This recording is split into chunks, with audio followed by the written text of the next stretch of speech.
lagi nih sama saya Ellen. Kita kali ini mau icip-icip kuliner lagi.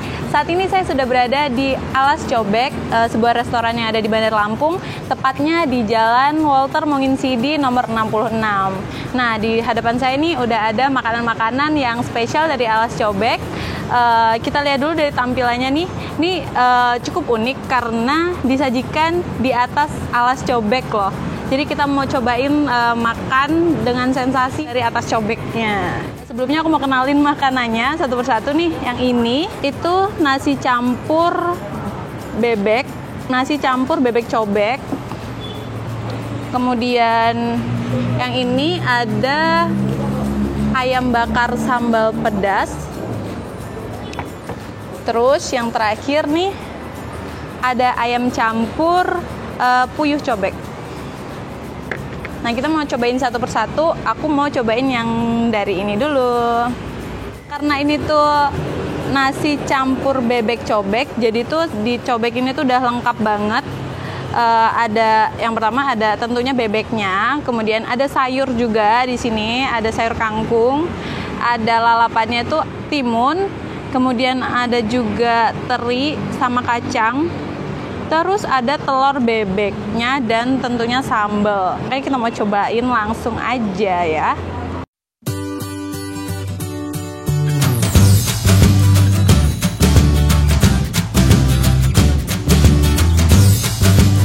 Katanya sambal bawangnya tuh memang spesial gitu. Dan rasanya tuh beneran enak. Bumbunya pas banget.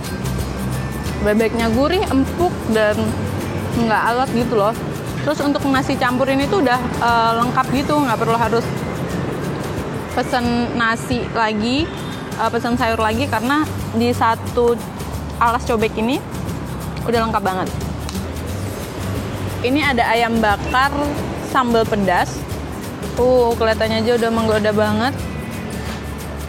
Kita mau langsung cobain aja.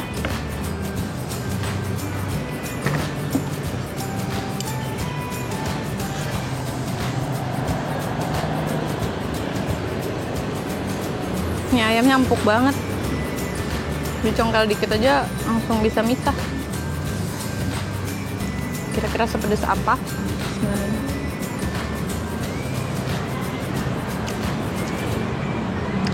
Sambalnya kan pedas ya, tapi ayamnya tuh pedas manis gitu. Jadi kombinasinya pas, nggak yang pedas banget gitu. Nah, Tribuners, kita kali ini mau ngobrol-ngobrol. Setelah nyicipin makanan nih, kita mau ngobrol-ngobrol sama pengelola dari Alas Cobeknya. Halo Mbak. Dengan Mbak siapa? Mbak Devti. Nah, ini Mbak Devti, pengelola dari Alas Cobek. Aku mau nanya-nanya nih Mbak, tadi aku udah cicipin makanannya enak-enak banget. Terus sambalnya pedes banget, bikin melek. Aku bener-bener kepedesan loh. Tapi emang yang mantep sih dari sambalnya ya. Aku mau nanya sih Mbak, kenapa sih Mbak milih cobek sebagai tempat penyajian makanannya nih, kan unik banget nih. Karena kan ini kan warisan Nusantara ya, jadi pinginnya itu penyajiannya beda gitu. Kan kalau misalkan penyajiannya pakai cobek itu masih ada berbumbu Nusantara ya. Iya. Dari Tapi emang masakannya ini konsepnya memang konsep masakan Nusantara gitu ya. Jadi ada sambal-sambalnya, kan orang Indonesia tuh suka pedes gitu. Ya. Jadi memang sambalnya tuh memang pedes banget nih tadi aku cobain. Tapi memang enak sih, dan orang-orang Indonesia pasti suka makanan-makanan yang pedes-pedes kayak gitu. Nah, Tribuners, kalian wajib coba ini, datang ke sini karena biasanya di sini memang ramai ya Mbak ya. Dari kalangan biasanya kalau siang-siang tuh jam makan siang ramai orang-orang kantor gitu ya. juga ada yang sebagian di Plaza, juga tadi arisan. Oh iya, biasanya juga ngadain kegiatan di sini ya. Oke, nah kalian wajib cobain nih Alas Cobek yang ada di Jalan Walter Monginsidi nomor 66. Enak banget, sambalnya mantep, dan kalian wajib cobain menu-menu yang tadi udah aku cobain. Sekian dari kami, dadah.